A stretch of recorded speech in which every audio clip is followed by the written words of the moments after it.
You strike me as a remorseless man, Mr. Dufresne. I hereby order you to serve 2 life sentences back to back.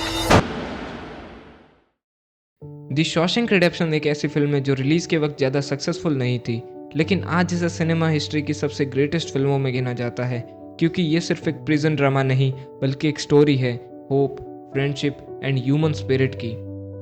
लेकिन ऐसी क्या बात है जो इसे एक मास्टरपीस बनाती है, और सबसे ज़रूरी बात, ये हमारी सोच को कैसे बदल सकती है। चलिए इसे डिटेल में समझते हैं। Every man has his breaking point. At its core, the Shawshank redemption एक ऐसे आदमी की कहानी है जिसका नाम एंडी डूफ्रेन है। एक ऐसा आदमी जिस पर गलत तरीके से मर्डर के चार्जेस लगाए जाते हैं और उसे लाइफ टाइम तक शॉशैंक प्रिजन भेज दिया जाता है। वहाँ उसे ब्रूटल कंडीशंस जैसे करप्शन और होपलेसनेस का सामना करना पड़ता है, लेकिन एंडी हार मानने की बजाय होप को थामे रखता है। छोटी छोटी एक्ट्स जैसे प्रिजन में म्यूजिक बजाना, फेलो इनमेट्स की मदद करना और आखिर में अपनी एस्केप प्लान करना, ये सब दिखाता है कि ज़िंदगी कितनी भी मुश्किल क्यों ना हो जाए, होप वो चीज़ है जिसे हमसे कोई नहीं छीन सकता। Remember, Red, hope is a good thing, maybe the best of things, and no good thing ever dies. ऐसी क्या बात है जो इस फिल्म को एक मास्टरपीस बनाती है? Powerful story telling. फिल्म धीरे धीरे अनफोल्ड होती है, जिससे हम भी समय का वेट महसूस करते हैं, जैसे शॉशैंक के प्रिजनर करते हैं। हर एक सीन का एक पर्पस है। Unforgettable characters. एंडी और रेड की दोस्ती सिनेमा हिस्ट्री की सबसे आइकॉनिक फ्रेंडशिप में से एक है। रेड, जिसे मॉर्गन फ्रीमैन ने प्ले किया है, एक परफेक्ट नरेटर की तरह काम करता है जो कहानी को गहराई और इमोशंस देता है। Cinematic excellence. इसकी सिनेमेटोग्राफी, थॉमस न्यूमन का हंटिंगली ब्यूटीफुल स्कोर और ह्यूमन इमोशन को कैप्चर करने का तरीका इसे विजुअली और इमोशनली स्टनिंग बनाता है। Deep symbolism.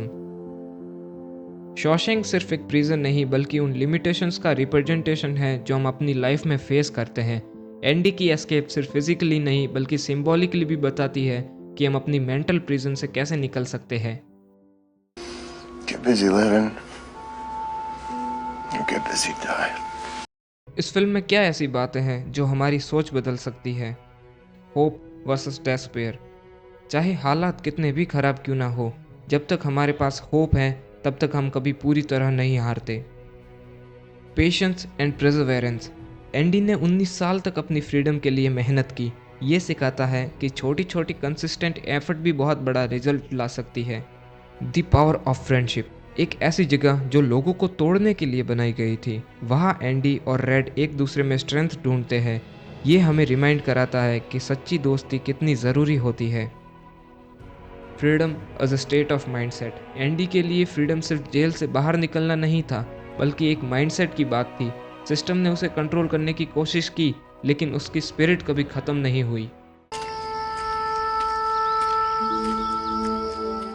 आखिर में द शॉशैंक रिडेम्पशन सिर्फ एक फिल्म नहीं बल्कि एक एक्सपीरियंस है, एक सीख है रेजिलियंस की, और एक रिमाइंडर है कि चाहे अंधेरा कितना भी गहरा क्यों ना हो, होप की एक किरण हमेशा होती है।